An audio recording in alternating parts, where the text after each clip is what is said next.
Shabbat shalom mga kapatid sa Panginoon at welcome sa ating programa ng Ilaw ng Mesiyas. Hatid sa inyo ng Light of Desire Social Ministries at ng Light of Desire Ministries Canada. Muli magsama-sama tayo sa isang oras ng pagtatalakay ng Torah portion natin ngayong linggo. At habang tayo ay nagpapahinga, kapiling ang ating Panginoon, Lord of the Sabbath, Yeshua Mashiach. Tayong lahat ay patuloy na inaanyayahan ng ating Panginoon na lumapit sa Kanya at magpahinga. Kapiling niya makinig at mag-aral upang upang di natin makalimutan yung mga binili niya, hindi lang ng utos, kundi kung paano mamuhay dito sa mundo na punong-puno ng righteousness, ng katuwiran ng ating Panginoon. Ayon po sa Mateo 11:28 hanggang 30, lumapit kayo sa akin, kayong mga napapagal, at bibigyan ko kayo ng kapahingahan. Pasanin ninyo ang aking pamatok at matuto kayo sa akin, sapagkat ako'y maamo at mapagpakumbaba, at masusumpungan ninyo ang kapahingahan ng inyong kaluluwa.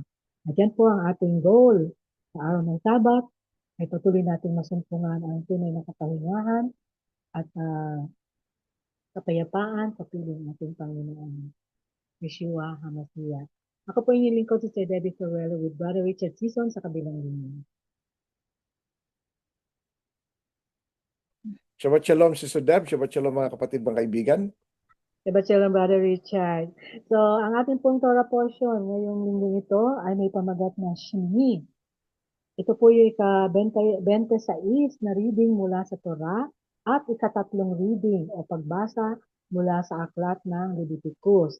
Ang salitang Shimi na ay ibig sabihin nito ay 8 o 8 at ito galing sa mga unang kataga sa Leviticus chapter 9 verse 1. Dito kinuha yung title na nagsasaad na at dumating ang panahon na sa ikawalong araw ay tinawag ni Moses si Aaron, ang kanyang mga anak at mga elders o mga matatanda ng Israel. Ang detalye po ng inauguration ng tabernakulo on the 8th day o ikawalong araw at dito tinatalakay din yung pagkamatay ng dalawang uh, anak ni Aaron, si Nadab at Abihu. Alamin natin kung bakit, ano ang dahilan, ano ang dahilan, and then dahil sa pag-offer ng maling offering. Okay? At alamin natin kung anong offerings yun. At ang establishmento, pagtatatag ng kashrut laws na nagde-define ng pure and impure animals, malinis at hindi malinis na mga hayop. And also, nag-explore din ng ating, sa Torah portion, in-explore din yung theme ng Holy Service o banal na serbisyo, ang pagsunod at grief o sabi nga, kalungkutan ng pagkamatay ng dalawang anak ng Aaron, and then also tungkol po sa dietary holiness. Alamin natin yan maya-maya lang after ng first opening prayer. Hiling natin Brother Richard para sa opening prayer. Okay, tayo po ay panalangin. Ama namin na nasa langit, maraming salamat po sa pagkakataong muli na binigay niyo sa amin upang kami po ay makapaglingkod sa inyo sa pamamagitan ng radyo at maihayag ang inyong salita na pag-uusapan ngayon ang parsya sa Shabbat na ito, parsya Shemini or ikawalo. Nawa Panginoon ay pagpalain ninyo ang inyong salita na ito ay maihayag ng ayon sa inyong kalooban. Nawa Panginoon ay makarating ang inyong mensahe sa mga taong nagsasaliksik ng inyong katotohanan.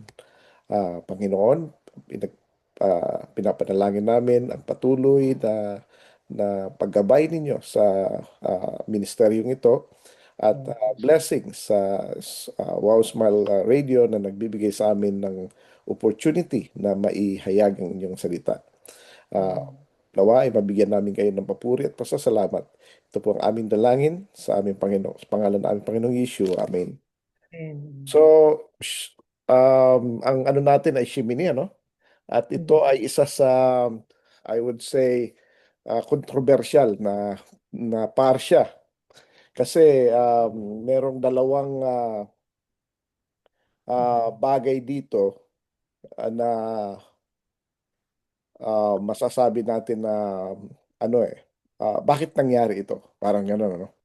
Ito yung una ay ang pagkamatay ng dalawang anak ni Aaron, si Nadab and Abihu, na kung saan ay sila mismo ay mga pare, no? They are priest of God at sila yung very few na tao na nakakita mismo sa um, yung presensya ng Panginoon. Not exactly the way na nakita ni Moses, pero yung image niya, no?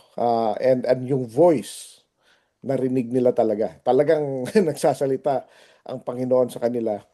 At si Nadab and Abihu, panganay at pangalawang anak ni Aaron, sila actually yung primary na mga priest. Si Eleazar saka Phinehas, Eleazar saka yung isa is parang ano lang kasi bunso sila, third and fourth eh. So, si Nadab most likely siyang papalit kay Aaron supposedly.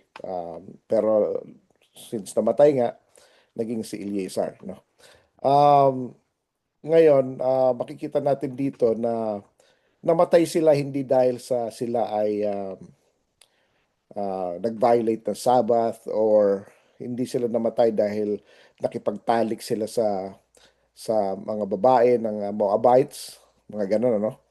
Hindi sila hindi sila namatay dahil sa nagrebelde sila. Hindi sila ganun, no? Makikita natin dito na although nung panahon na kung saan ay umakyat si Moses sa Mount Sinai para makuha yung Ten Commandments, ano? Yung tablet of stone, ay si Aaron at ang mga Israelites, lahat sila actually ay nagrebelde dahil hindi na nila alam kung anong mangyayari. So sabi nila itong si Golden Calf, ito ang nagdala sa atin sa galing sa Egypt papunta sa mailigtas sila. Na ito'y kinagalit ng Panginoon. Gusto na nga ng Panginoon patay na sila lahat eh. At simulan kay Moses ang lahi, ano. Nakiusap si Moses, wag naman. So, in short, bumaba si Moses, nagalit siya. At yung mga immediate, like si Aaron, tsaka yung kanyang mga anak at ang mga immediate na mga Levites, ay nagsisi kagad. Nakita nila si Moses, nahiya sila. Tapos sabi niya kung sino yung kumuha kayo ng ano ninyo, sword ninyo, at patayin niyo yung mga kakilala niyo, kaibigan niyo, kamag-anak niyo, kapatid niyo na sumamba.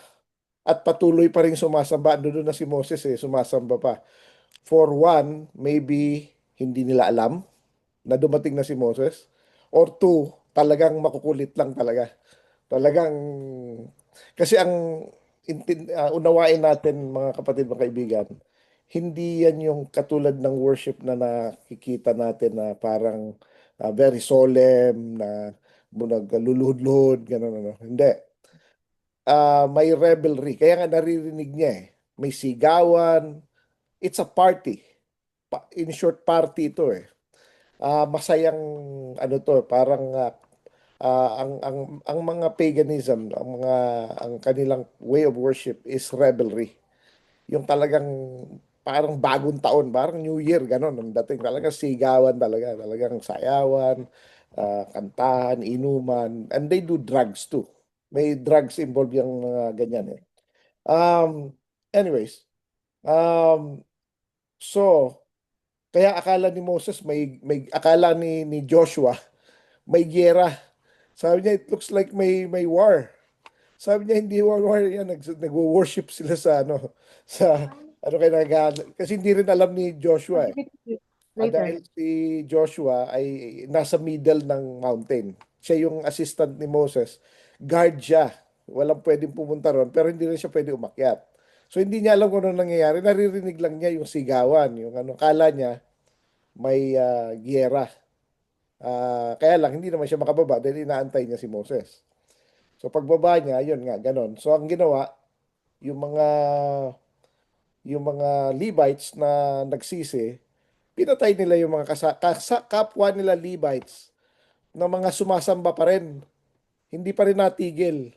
O yun, so 3,000 namatay doon. Levites at sa mga ibang mga Israelites na tuloy-tuloy ang pagsasamba nila sa yung party-party yun actually, no?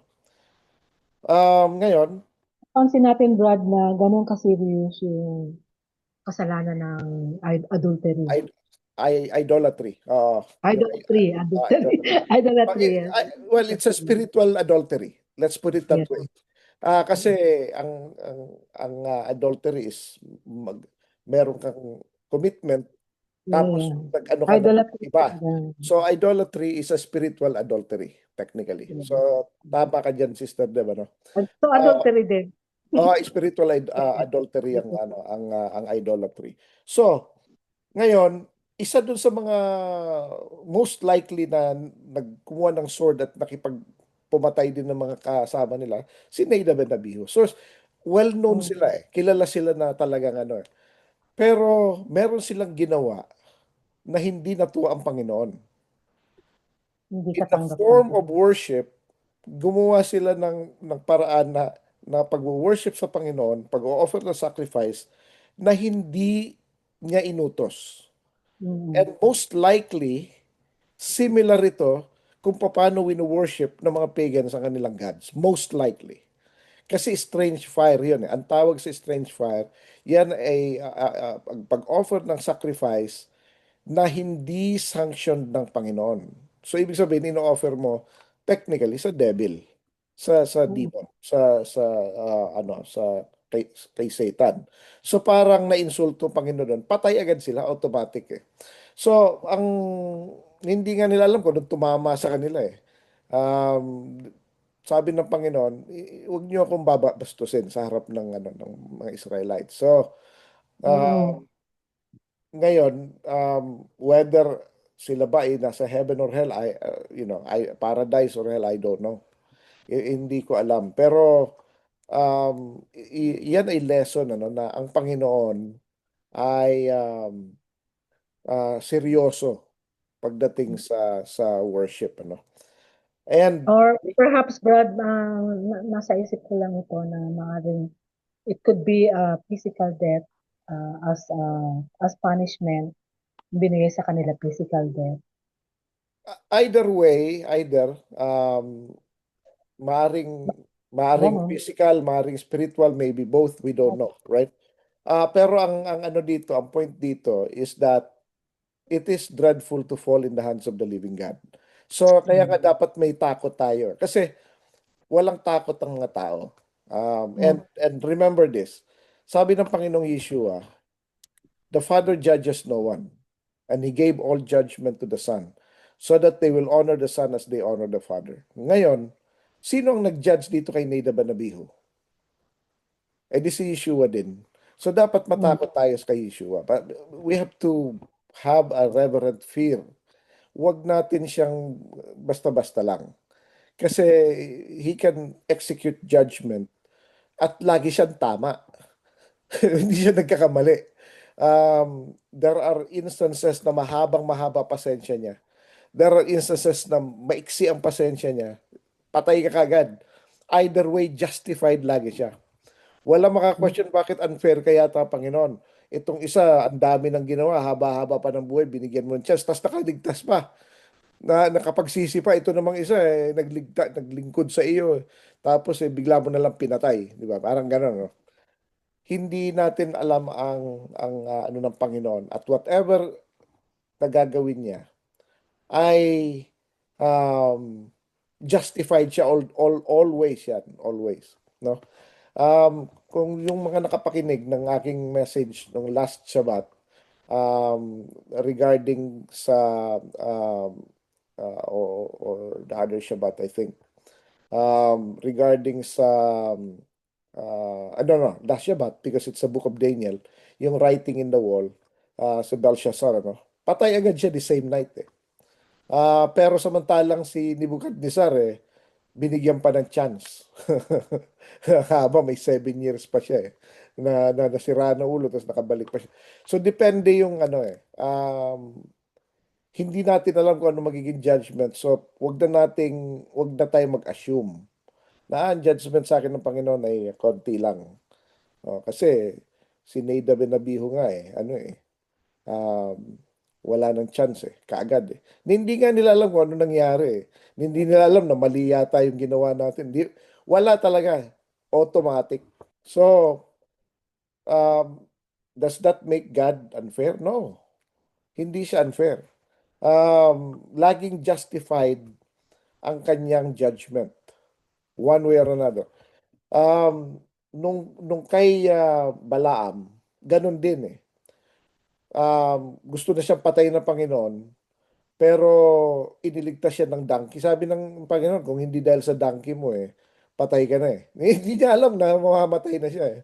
So, dahil sa donkey, nabigyan siya ng grace. Pero hindi rin tumagal yun, napatay din si Balaam. Kasi dahil nga sa ginawa niyang advice kay Balak, kaya 20,000 na Israelite men namatay dahil sa pinaakit niya yung mga Moabite woman. Ano?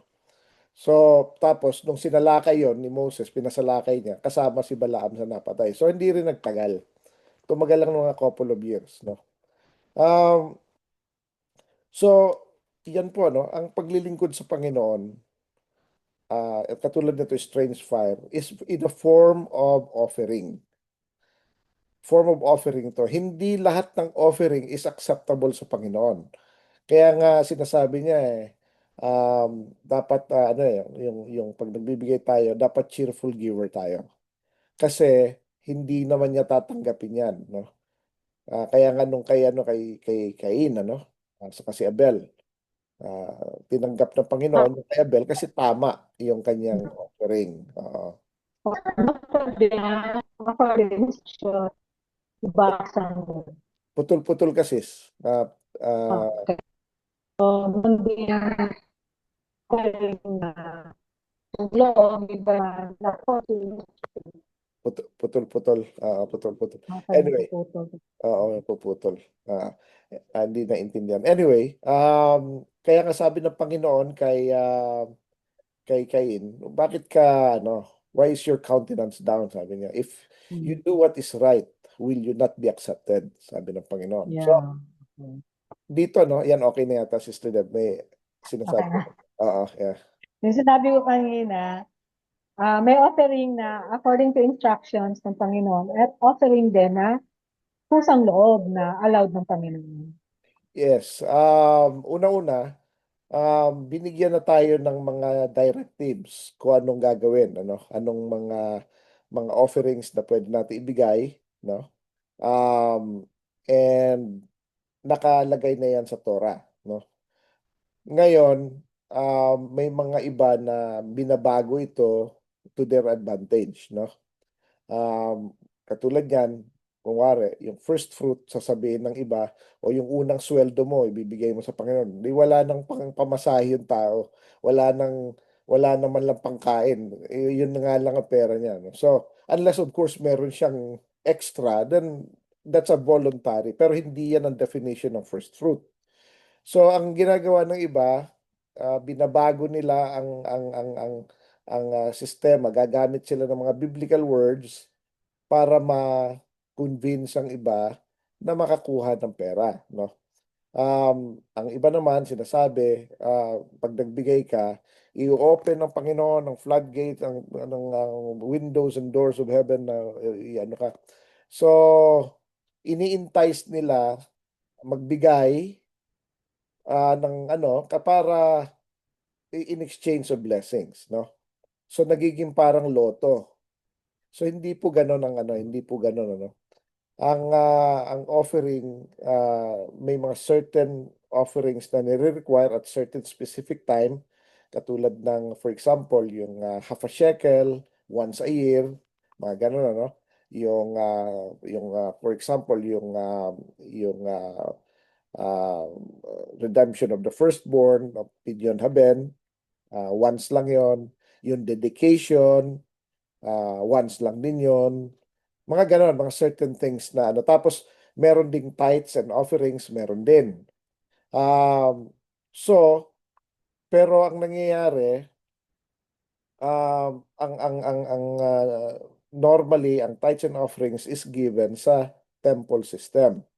So paano pala yung mga paano makakasurvive ng mga congregation? Yan yung contributions. Um, you can also take that as part of the tithes and offerings, pero well defined sa Bible kung ano yon, ano. Tapos ang iba naman sinasabi, workers deserves the wages, pero it's more of yung food saka yung ano lang ng ano, hindi sweldo and all, ano. So anyways, it's entirely different topic, pero ang point dito is there are certain offerings na nire-require ng mga tao na hindi naman ni-require ng Panginoon. So if you do that, it's equivalent to strange fire. Um, Halimbawa, mag-o-offer ka ng certain, parang ilalagay mo sa altar mo, may altar ka, maglalagay ka ng mga pagkain doon or something. Maski walang rebulto ron, that is kind of, unang-una, ba't ka may altar doon? Tanong doon. Ang pwede ka lang hindi na allowed ang altar nung naitayo na ang temple. Mga high places ng tawag yan, ano? Pag sinabi high place, nasa mga lugar na mataas yun, ando doon yung altar, no? So they offer a sacrifice there, an offering. That's equivalent to strange fire.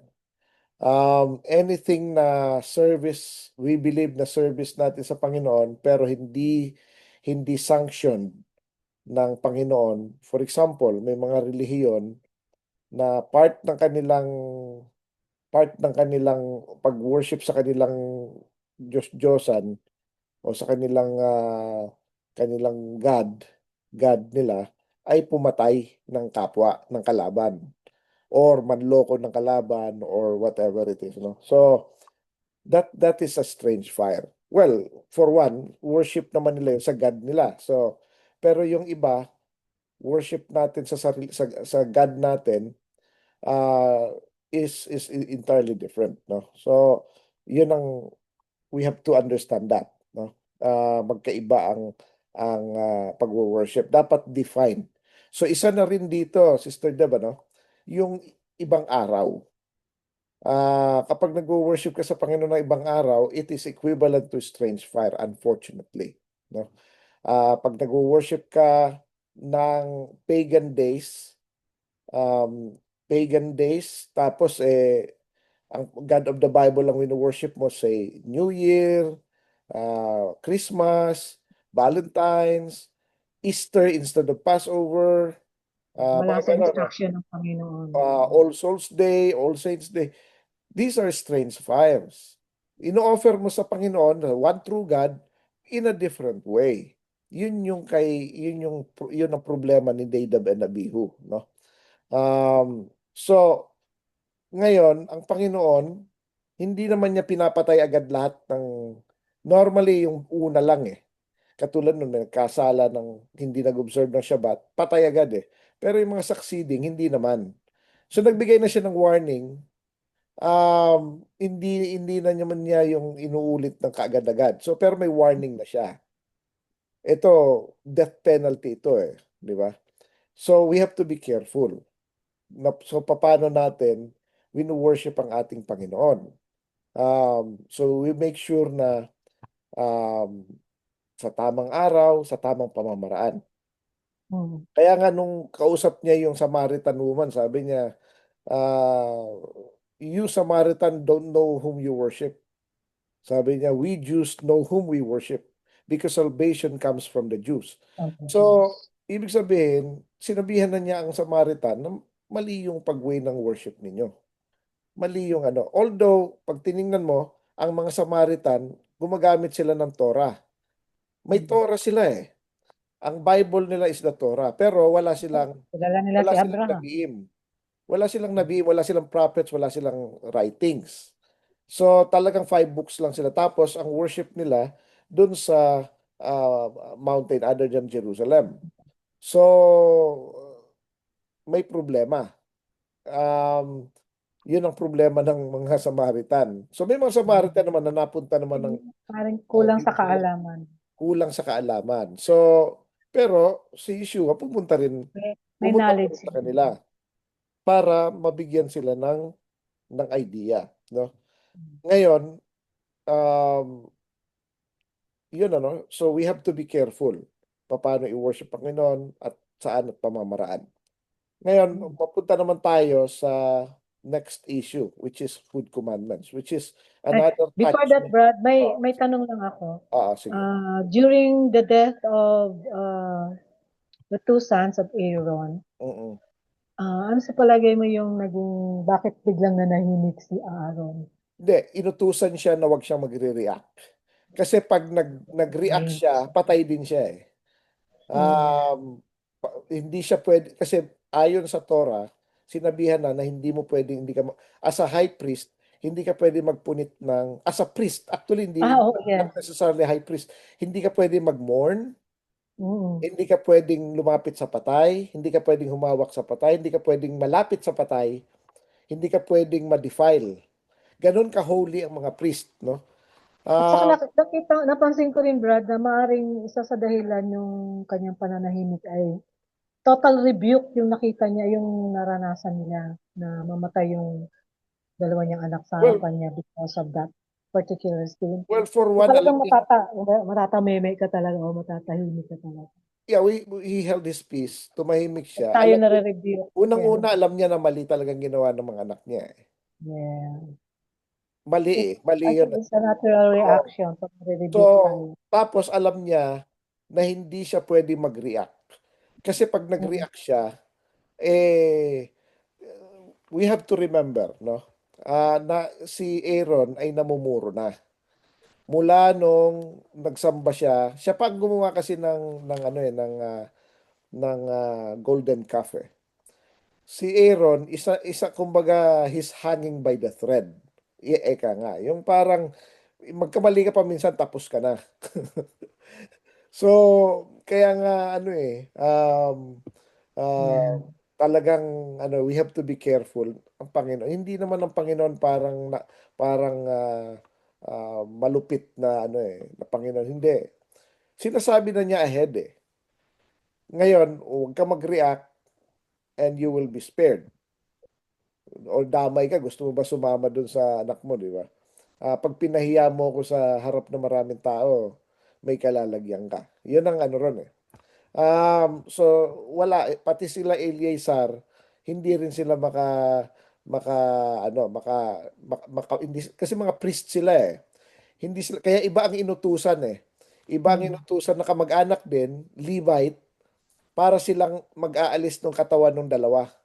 Hindi sila pwede mag-mourn, hindi sila pwede ano. Tsaka remember, katatapos lang ng kanilang ano, preparation, katatapos lang kanilang ordination, hindi pa nagtatagal. Ilang buwan pa lang. So, ilang buwan pa lang yung ordination nila, 'di ba? Intensive yung ano nila, yung kanilang preparation and ordination for 1 week eh. Tapos after a few months patay, 'di ba? There is a high expectation sa priest of God, no? So kaya hindi sila pwedeng magpunit ng damit, hindi sila pwedeng mag-mourn, hindi sila pwedeng makano ng patay. Dito makikita natin na isa sa mga disciples ng Panginoong Yeshua, sabi niya, kasi sinabi niya, come and follow me. Sabi niya, pwede ko bang ilibing muna ang tatay ko?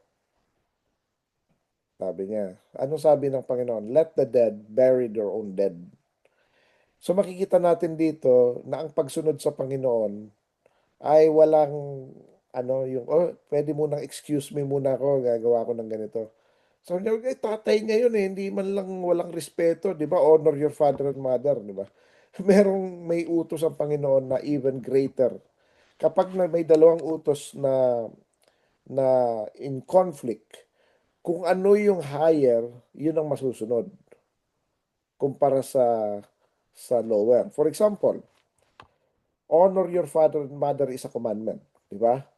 Sabi sa iyo ng magulang mo, o huwag ka mag-observe ng Shabbat. Sabi ng Panginoon, dapat honor remember my Sabbath and keep it holy. Sino susundin mo? Yung magulang mo kasi honor your father and mother eh. Di ba? May utos sa Panginoon na you have to remember the Sabbath and keep it holy. So, anong susundin mo? Susundin natin yung mas mataas, yung utos ng Panginoon. ito rin ang issue ng doon sa Good Samaritan, yung may binugbog na ano halos mamatay na. May utos sa priest saka sa Levite na sila ay magsiserve sa Panginoon. So higher purpose yun. Pero may isang mamamatay na or halos mamatay-matay na. Hindi mo tutulungan, 'di ba? So kaya nga ang ano ang it's two greatest commandments eh. Love the Lord your God with all your heart, soul, and strength, and love others as you love yourself. Dalawa yun eh. Sabi niya pag umutos ako na pumunta ako ng temple, yung priest saka Levites, pupunta ng temple para mag-serve sa Panginoon because I love God more. Kasi first and greatest commandment yon. Pero itong isa mamamatay na eh. Bakit yung paglibing doon sa tatay hindi pinayagan? Di ba? Patay na yun eh. Wala ka na magagawa ron. Itong isa pwede may pag-asa pang mabuhay. So, pwede mo munang tulungan ito. Yung pagsilbi naman sa temple is you can again do that every time. Di ba? Ilang beses ka ba makakita ng mamamatay na tao, di ba? So, yun ang ano, yun yung pagtingin mo ng pagsunod, ano. Um, Dapat wise tayo kung paano natin susundin ng Panginoon, no? So, um, ang uh, another topic dito is yung food commandment, no? Ang food commandment, ito ay isa sa mga very touchy na topic at maraming mga tao na dito bumabagsak, no? Nagtatry, they try to learn the faith, ano? Pero dito sila nagfi-fail pagdating sa pagkain. So, nakita ko yan over time, mga kaibigan ko, mga trinain ko, Malaking struggle, ah, malaking lalo struggle. sa mga baguhan. O sa mga kahit ano nagagawa nila up to certain point and then eventually they cannot do that kasi ang sarap talaga ng pork eh. No, ang sarap talaga masarap ang mga shrimp, crabs, lobsters, no, ganun yun ano. So sarap na sarap sila. So anyways, yun ang problema ng marami ano. Kasi ang food commandment is actually the first commandment na binayolate. Ang first sin ng tao ay food commandment. Sabi ng Panginoon, thou shalt not eat this fruit from the tree of the knowledge of good and evil. Yun ang unang yun ang unang inutos, yung paunang binayolate. Pagkain lang eh. Kasi ang question dyan, kung ang pagkain nga hindi mo masunod, how much more yung bigger commandment? It's actually a very small, hindi naman sa hindi ka pinakakain eh. Ang dami-daming pwedeng kainin eh. Di ba? Pero it's a small thing na big thing sa Panginoon. Yun ang ano ron, ano. Sa pagkain dito, Sister Deb, it defines who you are. Um, you are what you eat, sabi nga nila, eh. Yung mga healthy na tao, kaya healthy sila, kasi they eat healthy foods. No? Yung mga, yung mga, sabihin na natin, mga sosyal na tao, ang mga pagkain nila pang sosyal din. Makikita mo yung level ng ano eh. Yung mga unhealthy, kita mo mga kinakain nila is mga unhealthy rin. So, it shows kung ano tayo sa kinakain natin. Kung hindi natin mapigilan yung yung yung desire natin to eat certain things, ano pa yung hindi natin mapigilan? So maraming bagay, no? And that extends to immoralities and other moral issues, no? Um, Kaya yun ang unang pagsubok doon. Can you eat, di ba? So, yung four essentials, yung binigay ng mga apostles sa mga nagko-convert na mga former Gentiles, no? Yung four essentials, tatlo doon, food commandment. Law of kashrut. Una, do not eat anything, do not eat blood. Do not eat anything na offered to the idols. Tapos do not eat anything na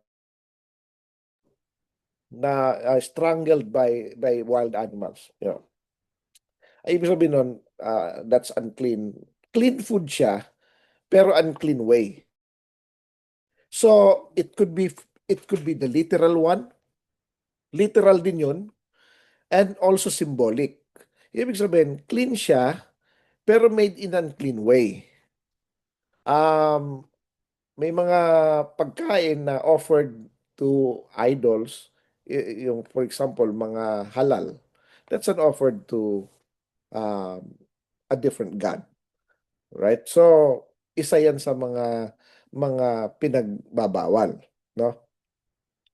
Other people can eat it.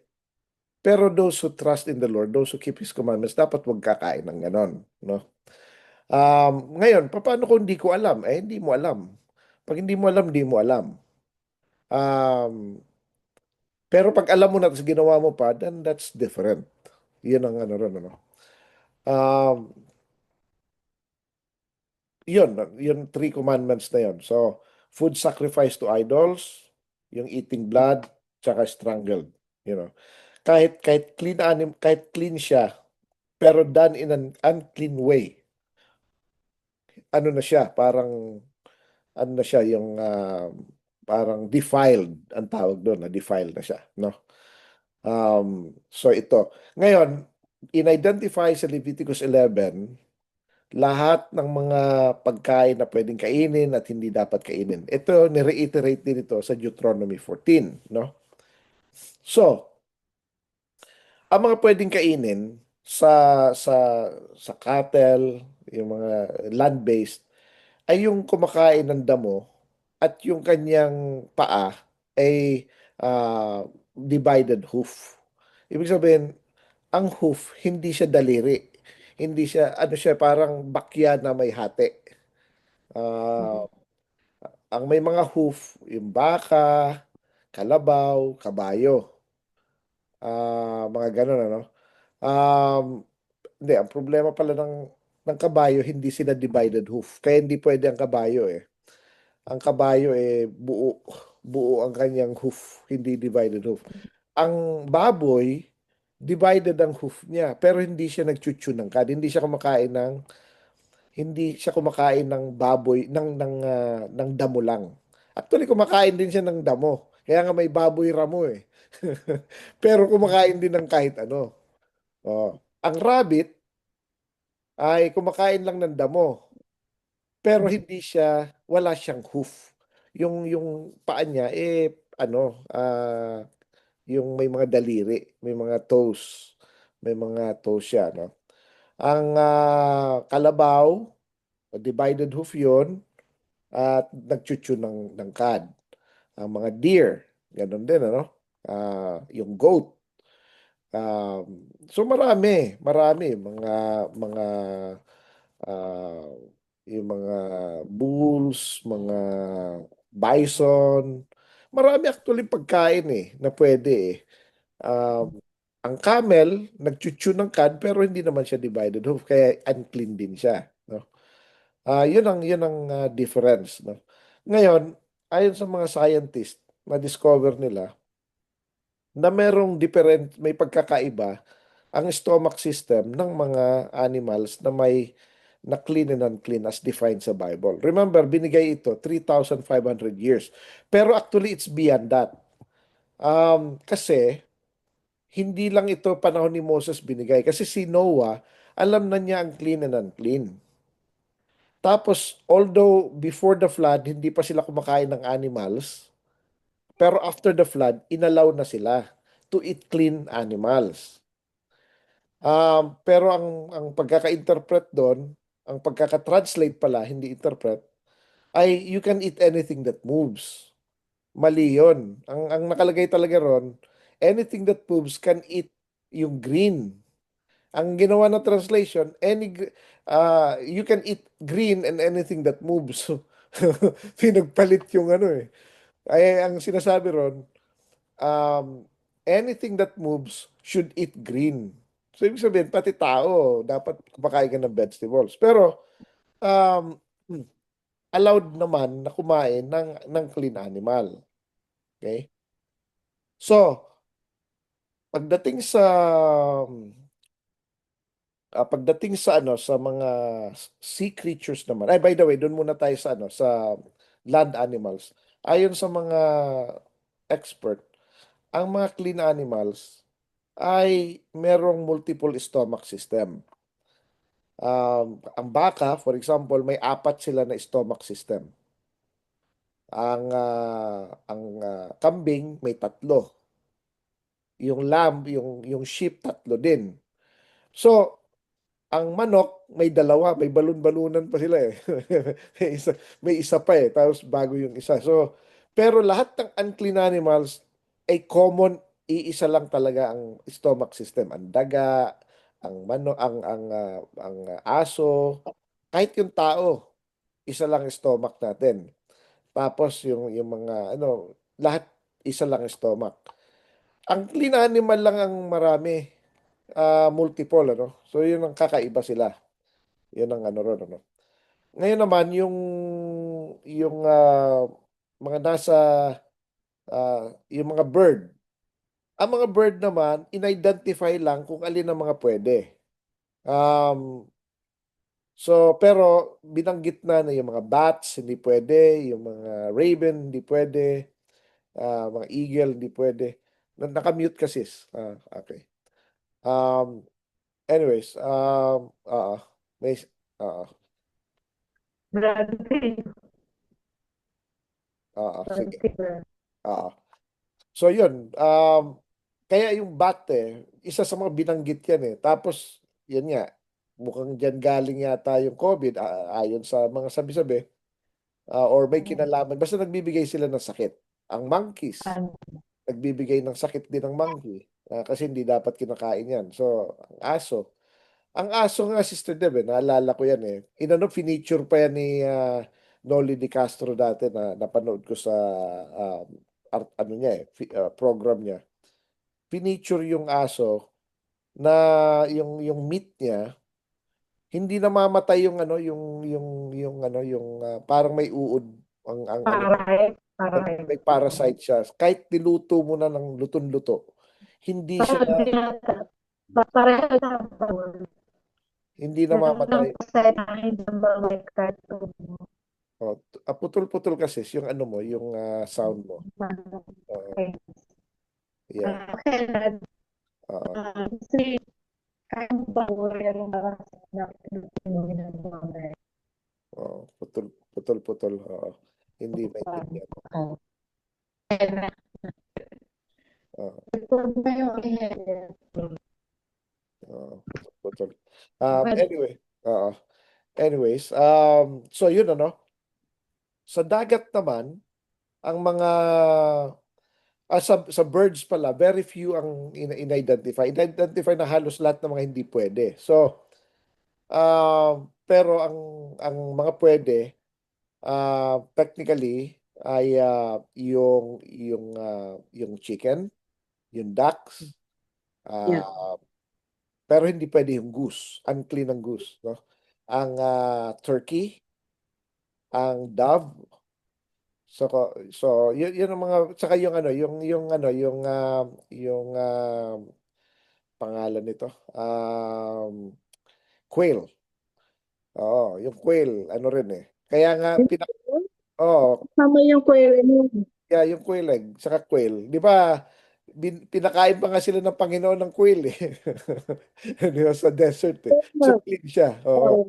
Oh, Oo, so maraming clean ang quail. yeah, Akala ko clean ang unclean. quail. Clean siya. So, yun, ano, yun ang mga clean. Pagdating naman sa dagat, yung in-identify, yung may fin and scales. Kapag may fin and scale siya, um, pwede. No? Pag may fin lang at walang scales, hindi pwede. Katulad ng ano, ng shrimp, puro scale, walang fin. Oh, di ba? Ang pusit, walang fin and scales. Ang pating may fin pero walang scales. So may mga certain criteria. Ngayon makikita natin dito ang characteristic ng mga clean fish saka unclean, no?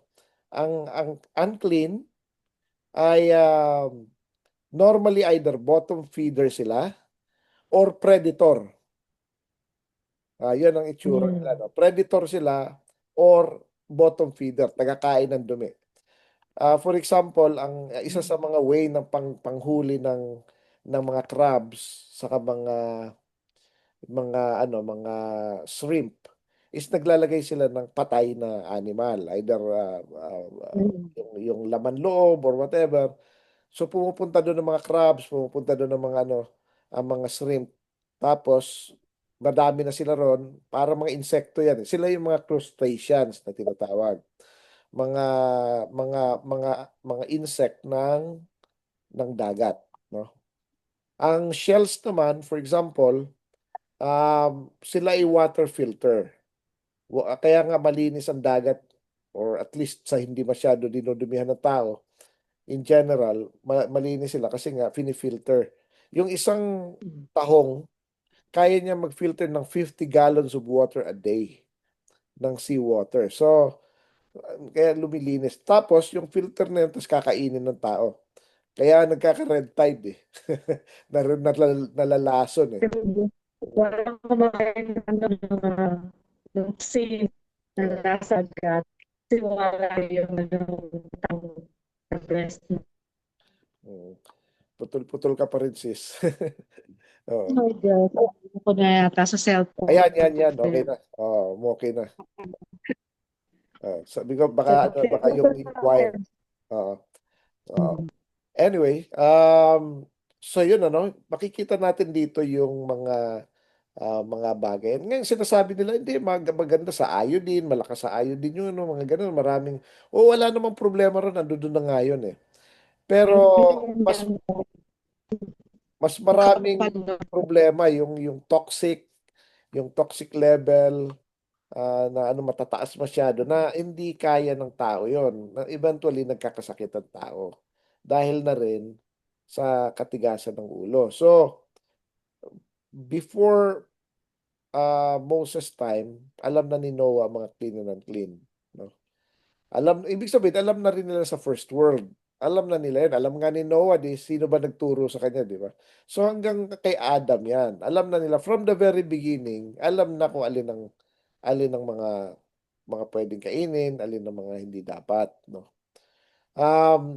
So, having said that, dito tayo matitest, kung ano sa yung in a small things like that, magiging obedient ba tayo, di ba? Kung hindi kayang ibigay ng isang tao ang mga certain pagkain dahil hindi niya kayang makontrol, how can that person even give his life to the Lord?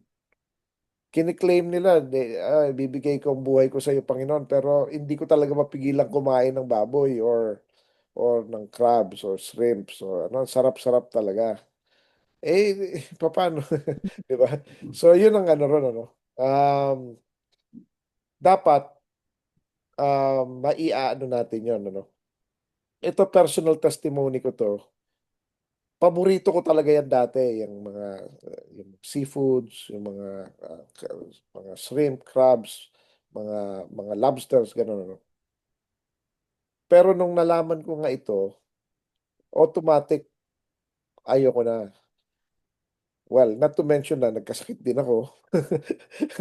So yun lang yun eh. So, pero kahit sa panaginip, hindi ko na rin kayang nakakakain ako accidentally sa panaginip eh, pero talagang suka ako eh. Sa panaginip, nagsusuka rin ako. So, hindi talaga kaya. Yun na yun eh. Yun yung tinatawag na renewal of our mind. I-renew natin yung mind natin sa na ito, sa kung ano yung tama. Yun ang testing doon eh. Makikita natin, Kaya may mga certain times na inuutusan tayo na gawin, na iwasan ng certain things. For example, itong katatapos lang, no, na na Feast of Unleavened Bread. So tinuturuan tayo ng Panginoon na iwasan yung mga pagkain na may libadura. Again, it's a food commandment, no? 7 days lang, kaya ba natin ibigay, di ba? Yun, ano. Tapos, may time din na inuutusan tayo na huwag tayong kakain. Yun yung sa Yom Kippur, no? O huwag kayong kakain. O, pagkain naman, pagkain. Walang pagkain. So, kaya ba natin? Yan ang ano ron, ano. Para hindi tayo maging dependent masyado sa mga bagay-bagay dito sa mundo, no? And that includes yung mga clean and unclean. Huwag natin kainin yung mga unclean. Or kahit clean pa yan, pero kung defiled yan, huwag natin kakainin. Yun yung concept ng food strangled by wild animals. Ibig sabihin na defile sila, no? That is a literal peshat, yung talagang double kill, ganun yun eh. Or sod, or sorry, or remesh, which is symbolism, that goes with anything na clean food, tas na-defile siya. Na-defile siya. So, wag na natin kakainin. For example, pagkain na gapangan na ng insekto, na-defile na yun eh. Kasi sabi ng Panginoon, itong mga creeping things na to, unclean yan eh. Huwag mo na kakainin yun. Hindi yung aalisin ko lang itong portion na ginapangan. Di ba? Wala na yun eh. Marumi na yun eh. Di ba? So, and other things. No? Kaya, dapat familiar tayo sa commandments ng Panginoon para alam natin kung anong gagawin natin. Hindi hindi yung kung ano lang gusto nating gawin, no? 'Yun ang ano ron, 'yun ang difference, no?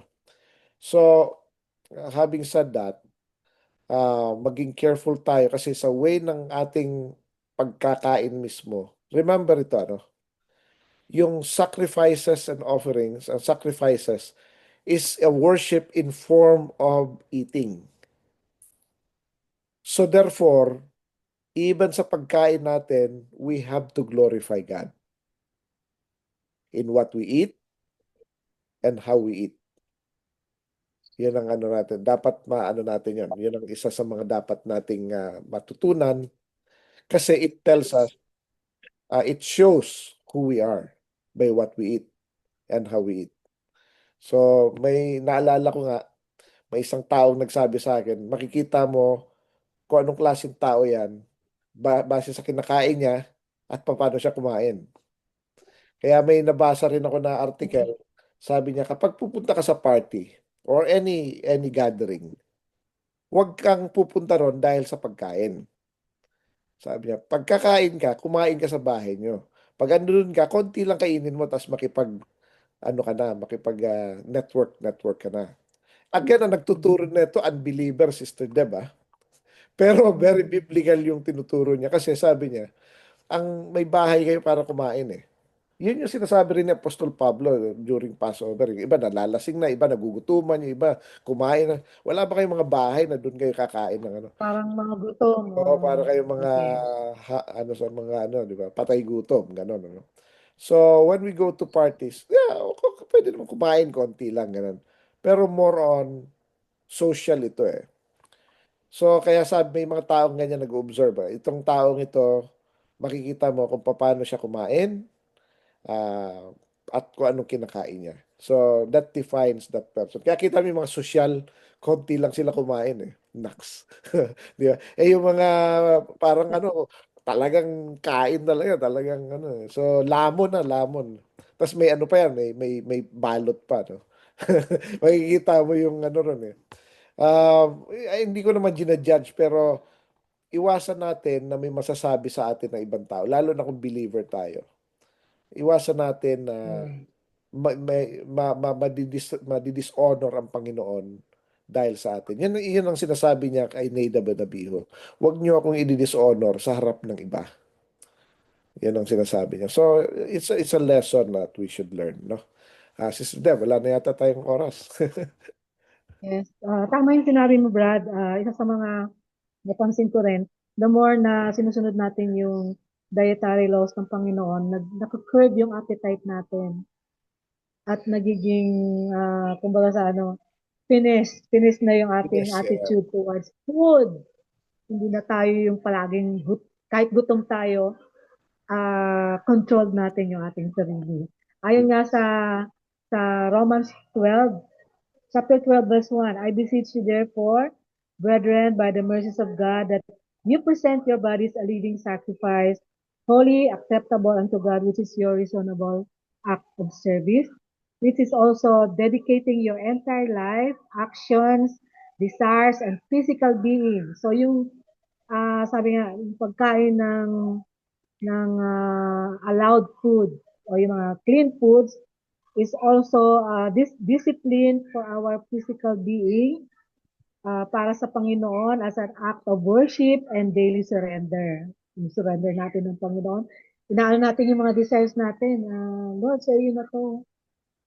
Para, kumbaga sa ano, ang nagkocontrol na sa atin yung banal na Espiritu ng Panginoon upang ma-serve natin ang Panginoon ng lubos-lubusan na walang naghihinder o nagsasaga.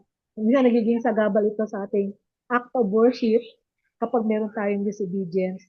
And one of this is uh,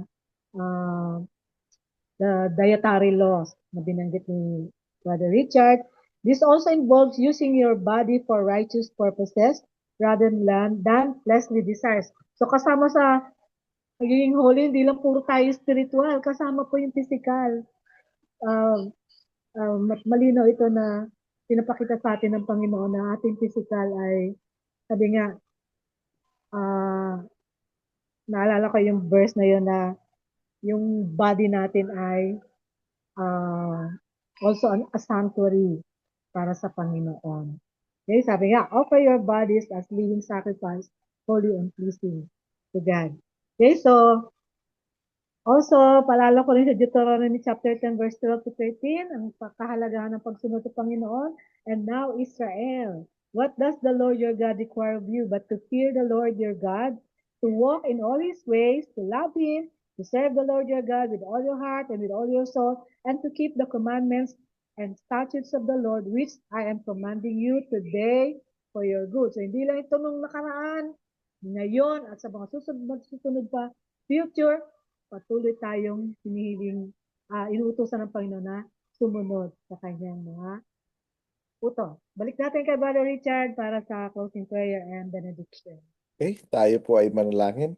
Ama namin na nasa langit, maraming salamat po sa natutunan namin ngayon at na-remind kami patungkol sa Shimini, patungkol sa nangyari kay Nadab and Abihu, na maging careful kami sa aming pamamaraan ng pagsamba sa inyo at paglilingkod sa inyo. At maging ang paalala ninyo sa Leviticus 11 sa mga pagkain na hindi na dapat kainin at mga hindi dapat kainin. Nawa Panginoon ay itong mensahe na ito ay makarating sa mga taong nagsasaliksik ng inyong katotohanan at mabuksan ang kanilang mga mata sa inyong mga kautusan. Panginoon, muli ay pagpalain ninyo ang inyong salita, pagpalain ninyo ang mga nakakapakinig at makakapakinig ng inyong mensahe, pagpalain niyo po itong ministeryong ito at pagpalain niyo po ang Wow Smile Radio na patuloy na nagbibigay sa amin ng opportunity na maihag ang inyong salita. Muli, binabalik namin sa inyo lahat ng papuri at pasasalamat sa pangalan ng aming Panginoong Yeshua. Amen. Amen. At inutusan nga ang Panginoon si Moses na pagpalain, sabihan si Aaron ng kanyang mga anak na pagpalain ang mga anak ni Israel sa ganitong pamamaraan. Ibarakah Adonai bishmerecha. Ya'er Adonai panavelecha vikunecha. Isa Adonai panavelecha B'yesem lecha shalom. The Lord bless you and keep you. The Lord makes his face shine upon you The Lord be gracious to you and give you shalom. Ating pong tinalakay ngayon ay ipopost po natin sa ating Facebook page, Light of Visayas Sorsogon Ministries, and also sa Facebook page ni Brother Richard Pinoy Messianic. Patuloy niyo pong i-follow at i-share niyo po ang ating page and also lahat ng mga lessons dito upang maging kapartner namin kayo sa pagpapalaganap ng Torah ng ating Panginoon at patuloy na maraming makakilala, hindi lang makakilala sa Panginoon Yeshua, maunawaan ang katotohanan ng kanyang mga utos, ang kahalagaan ng kanyang pagsunod sa kanyang utos, sapagkat ito lamang ang magiging protection natin upang patuloy na tayong mamuhay ng naayon sa kalooban ng ating Panginoon. Tandaan po natin, ang taong sumusunod ang siyang tunay na nagmamahal sa ating Panginoon. Ako po ang inyong lingkod si Sir David Paruelo with Brother Richard Sison na patuloy na bumabati sa inyong lahat ng Shabbat Shabbat Shalom. Shalom.